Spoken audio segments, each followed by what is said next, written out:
So, ghost guns. Should we be afraid of them as much as the media says we should? Rob Pincus is on the line to talk about it and also about the recent incident where a murderer used one in San Diego. Before we get into it, though, we have to tell you about Seal One. Absolutely. You know, some people enjoy taking the time to clean their guns, a.k.a. Michael Schwartz. Heck yeah. After going to the range. Then there's people, like me, that just want to clean their guns and get on with life. And if you're in that second group, Seal One is for you. Seal One CLP Plus is an all-in-one solution that cleans, lubricates, and protects your guns. It's also natural, non-toxic, and environmentally friendly. Pick some up at Gunfighter Tactical over on Miramar Road, or ask for it by name at your local shop. Clean your guns faster and better with Seal One. Use the code GOR25 for a 25% discount off your order. First order on their website at seal1.com. .net. Seal1.net. I do that every time. Every even time. though you write .net. Seal1.net. Seal1.net. Excellent, excellent product. I use it myself and love it very, very much. Yep, right in the sink. All right, so like Joe talked about, the ghost guns, scary ghost guns, and it's not even October. Ghost guns are in the news, so we wanted to have an expert come on and talk about it. Our good buddy and friend of the show, Rob Pincus. Rob, you there? I am here. It's good to be on the show with you guys. I don't know if I'm an expert in gun making, but I certainly am an enthusiast, and I'm excited about it. So let's talk a little bit about it, including the fact that you guys recently, local to you, had a crime involving one of these unserialized guns, I guess. Yeah, exactly. They call them ghost guns. Do you consider, and after that happened in San Diego, I did a couple of interviews with some of the local TV stations. And one of the things I did was I made sure to clarify that, hey, what a ghost gun really is a home manufactured gun. Do you feel like ghost gun is a purposely pejorative term, or do you think it's just kind of slang? Well, it was slang inside of the gun community, right? We use, the Ghost Gunner company that makes desktop CNC machines, specifically for firearms receiver making. We used the Ghost Gunner as a kind of a slang speech for a gun that was off the record books. In other words, a self-made gun that doesn't have a serial number, that's made not for any criminal purpose, but just made for pride of ownership as a freedom hobby, if nothing else. And then the term was sort of turned against us because it does have a very negative connotation now. And it sort of catches us in between, right? On the one hand, we don't want to have words taken away from us. And on the other hand, we have to realize that ghost guns, it's becoming a very negative term in the press and for politicians. But if we stop using it, if someone goes to that search engine and types in ghost gun, all they're going to see is the negative. So we do have a line to walk here about educating people, but also not shunning the term. Like you need to lighten people up a little bit. Is it a ghost gun, a gun that goes boo instead of boom?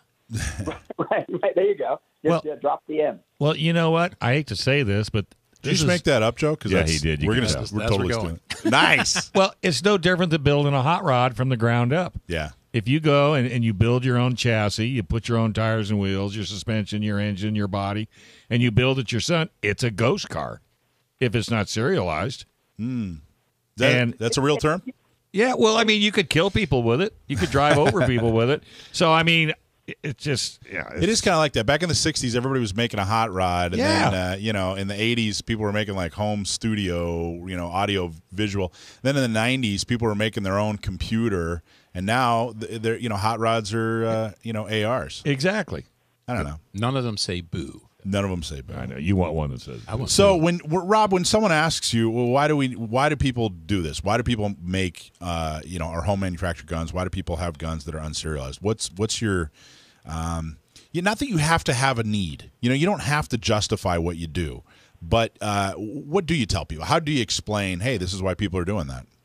Well, I think the reasons vary, right? There is thought diversity inside of the gun community. There's tens of millions of gun owners, probably over 100 million gun owners in the country now. And we all have different reasons for owning the guns we own and for doing the things we do with guns. Now, there's a consensus that I think the majority own guns for personal defense of their family, defense of our way of life if we need to. But when it comes to the gun-making hobby, I do it because I can. I do it because it's fun. It's creative. It's everything I do that comes out of that 3D printer, for example, is a custom gun. The guns that I make out of kits are less custom-y, but there's a pride of ownership, and there's a craftsmanship that goes into it. I tell people, when you start building guns, it also becomes very educational. So you learn more about the gun. If you understand the physics and the engineering of the gun, maybe things like shooting stances and grip make more sense to you because you understand how to support the gun's engineering and the physics of the springs and the recoil and things like that. So there's a lot of different reasons why people do it.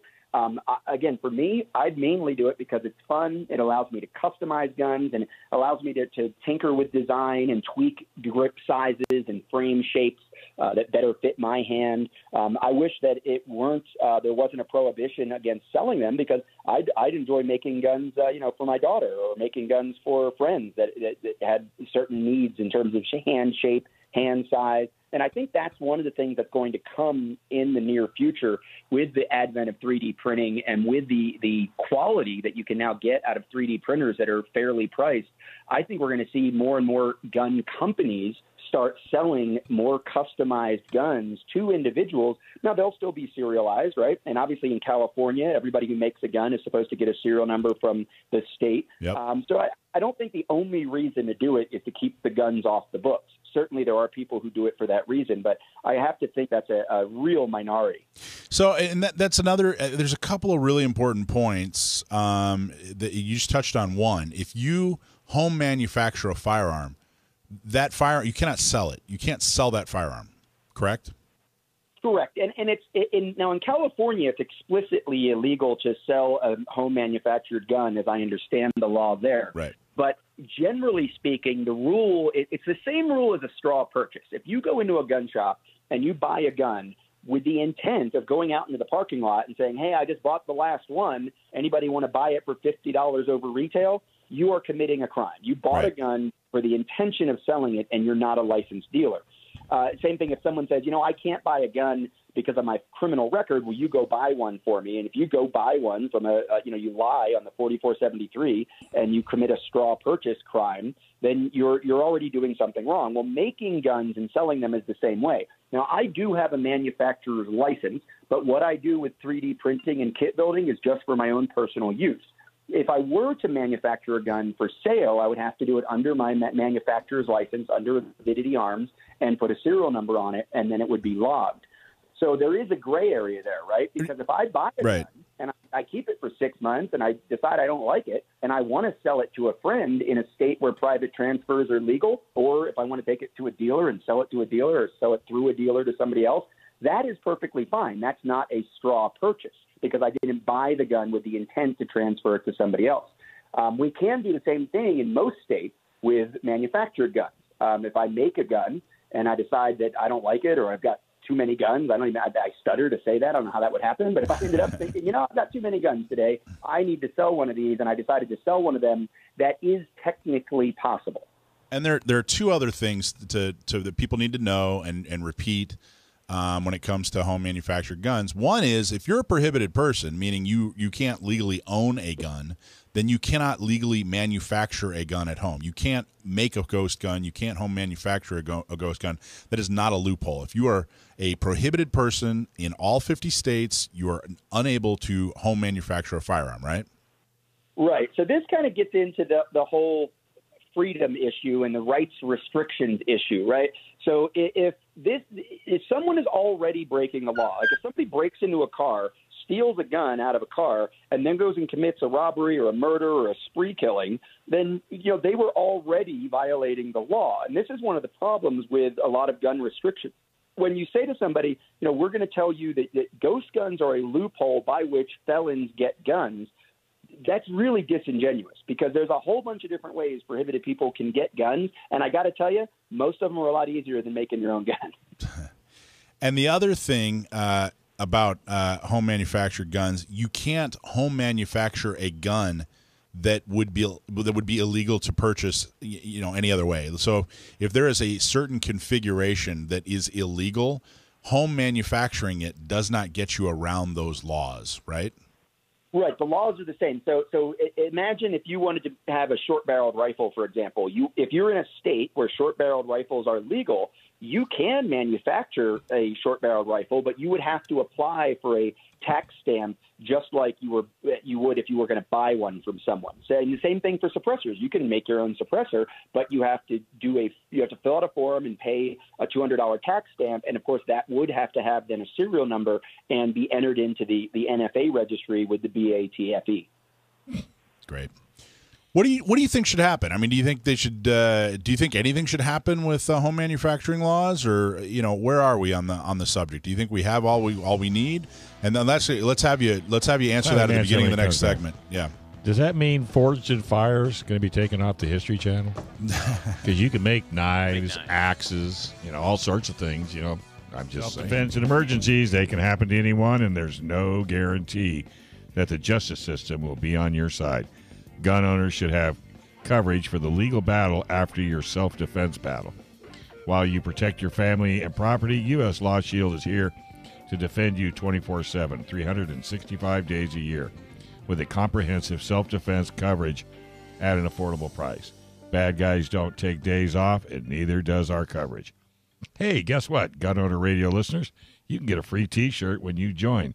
Use promo code Gun Owners Radio at uslawshield.com. And if you're watching on YouTube, do me a favor, hit that like button and subscribe button and tell all your friends. All right, let's get back with Rob Pincus. Hey, Rob, how you doing? I'm doing good, guys. Good. I appreciate the fact that you guys are aligned with so many great names in the gun community and also advertising a lot of local stuff that I'm hearing anyway during the commercial breaks for people interested in self-defense training, getting their concealed carry, all that stuff. Oh, yeah, we do a ton. So San Diego County Gun Owners, we do a ton of education on how to get your CCWs because for so many decades it was impossible to get your CCW. So we do a ton of that. And, Rob, of course, you're a nationally recognized and respected firearms instructor, and we're talking to you about ghost guns, the scary, scary ghost guns. So before we went into the break, we asked, what is your opinion? You're an expert on firearms. You're an expert on firearm law, and a very engaged activist. Are we missing anything when it comes to home manufactured firearms, or do we need to tweak anything? Does anything need to be added? Well, I'll tell you what I'd like to see. I'd like to see more industry support, and I think because the only thing that really I think is a very reasonable concern that we have in the gun community is the quality and safety of these manufactured guns and the safety of the people using them. I mean, there was just this very high-profile story that's being passed around the community about Kentucky Ballistics, who had a flawed or apparently tampered with piece of ammunition loaded into a rifle that then subsequently blew the rifle up on him, a traditionally manufactured rifle. And he went into the hospital, almost died from an injury sustained. It was completely beyond his control because the ammunition was overpressured. If you think about it, that's really the most important thing is that we educate the gun community about making guns and we get industry support. So I'm really excited about the gun makers match that we have coming up on June 19th in Florida. What's that about? Tell us about that. Yeah, so on June 19th at St. Augustine, Florida, at the Ancient City Shooting Range, we're going to be conducting a match with a division for 3D printed guns and kit-based guns, like your Polymer 80s or Lone Wolf or SS80 type kit builds. And that competition is going to be a place for gun makers to show off what they've done and for us to let people know that this is an everyday gun owner kind of hobby. It's very approachable. It's very reasonable to want to get into it. And like I said before, there's a whole bunch of different reasons why someone might get into gun making, but the match is going to be a place for people to show off what they've done, for people who are curious about the hobby to come check out what people are doing in the 3D printed space and with kit builds. And again, the fact that we have so much industry support is just awesome. I mean, obviously, a company like Polymer 80, they're very invested in the gun making hobby. So they are core to some of the mainstreaming that's happened with kit building over the last few years. They're a California-based company. They are going to be one of our main sponsors. We also have the National Association of Sporting Goods Wholesalers, which is one of the most established groups that works with the gun industry, the biggest names in the gun industry. Brownells is involved, JFD Supply, Firearms Policy Coalition, also headquartered in California. Big fan of them. So we're really excited about this match and the way it will help other people understand what's going on. Because, again, I think the only thing we need is more industry support, more people celebrating the hobby, and that will mean more quality information is out there, more quality parts, and more guidance for people who are curious about getting into it, but also understandably a little hesitant because they're concerned about the safety issues of homemade guns. And I got to tell you, I've been very, very impressed with the support that exists out there, especially in the 3D printing community that is focused on quality and safety. So we had a guest at the beginning of the show. Her name's Kaylee. She's awesome. She just graduated high school. Not too long ago. I think it was last year she graduated high school, but she was a survivor of a school shooting, which made her even more pro Second Amendment. And the horrible murderer who committed that act at her school used a home manufactured firearm. And when I asked her, well, what do you think needs to happen? Her answer was not about forcing serialization of firearms and that sort of thing. She said, well, I think we need to get rid of gun-free zones because all these horrible, heinous acts are happening in gun-free zones, which I thought was extremely insightful and thoughtful. She didn't let emotion take her over. She, thought this through, and I thought it was a really, really good answer. Now, we just had an incident in downtown San Diego where some psycho used a home manufactured firearm to commit a horrible, horrible act. Did you read about that, Rob? I did. In fact, I've read several stories, and I saw some of Michael's contributions, too, in the interviews that he's done. How did I do? I thought you did great, man. I thought the reality is people have to understand this as another version of gun freedom and not some, way tangent out in the woods anomaly situation that hardly anybody engages in. I mean, again, when you look at hundreds of thousands of gun kits being sold, plus all the 3D printing, plus all the other kind of home manufacturing, I mean, this has been going on for decades, right? Brownells has been selling gun makers parts to modify or even build guns from scratch for literally over 50 years. This is something that's been going on for a long time. Is it more popular now than it ever has been? Absolutely. Is it also being talked about more in the media? Yes. Are people looking at it closer? Absolutely. You have to remember, ghost guns, that term now in the pejorative use is being applied to everything from a gun that had the serial numbers filed off to a kit build to a 3D printed gun to a stolen gun. I mean, there are people using this term really now for any gun that is transferred in any way or created in any way other than being sold with a Form 4473 being filled out and somebody being tied to it with a paper trail. And that just sort of reveals the emphasis that the anti-gunners have on gun registration, having a list of where every gun is and who every gun owner is. And obviously that's a pathway to potential confiscation. And that's something that's just never going to happen here in the U.S. And I think we know that, but they aren't going to stop trying.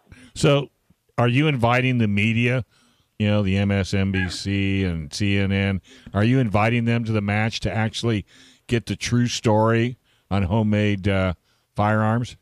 Absolutely. We are going to have gun media there. I know like Michael Bain, for example, is making a big deal about the fact that he's been building a kit gun specifically so that he can compete on June 19th. He's going to be there. Who's Michael Bain? I'm sorry. I know the name.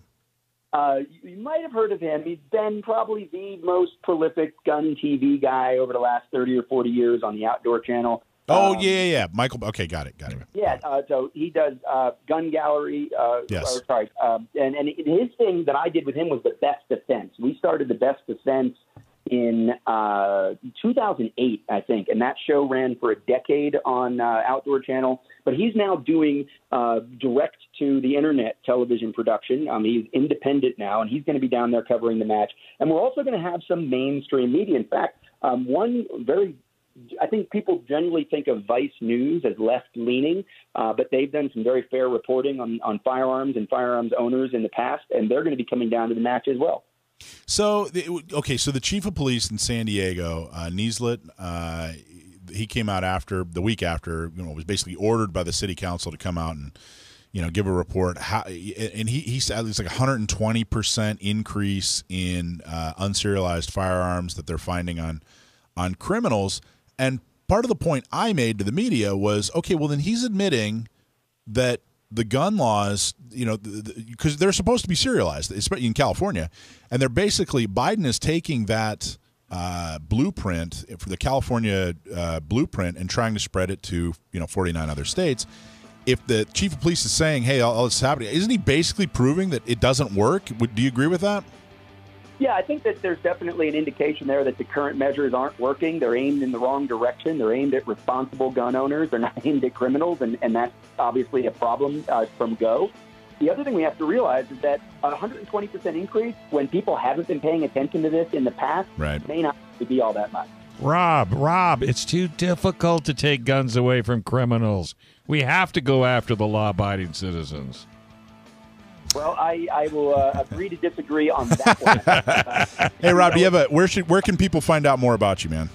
You know what? I want people to check out gunmakersmatch.com and 2AO.org. 2AO.org is where I do all my gun rights advocacy stuff, and gunmakersmatch.com is where people can still get registered to participate in that event in St. Augustine on June 19th. Thanks, Rob. And by the way, Rob, that's what the politicians tell me when I tell them, shouldn't you be concentrating on the criminals, not the law-abiding citizens? I know, it's crazy. Yeah, that's the answer I get, which makes all the sense in the world. Thanks for watching this clip from Gun Owners Radio. You can watch us live every Sunday from 4 to 6 p.m. California time, right here on our YouTube channel, or if you're in the San Diego area, you can listen to us on 1170 a.m. We're also available on your favorite podcast platform for free. Don't forget to like and subscribe so that you can help restore and protect the Second Amendment, not just in California, but across the country.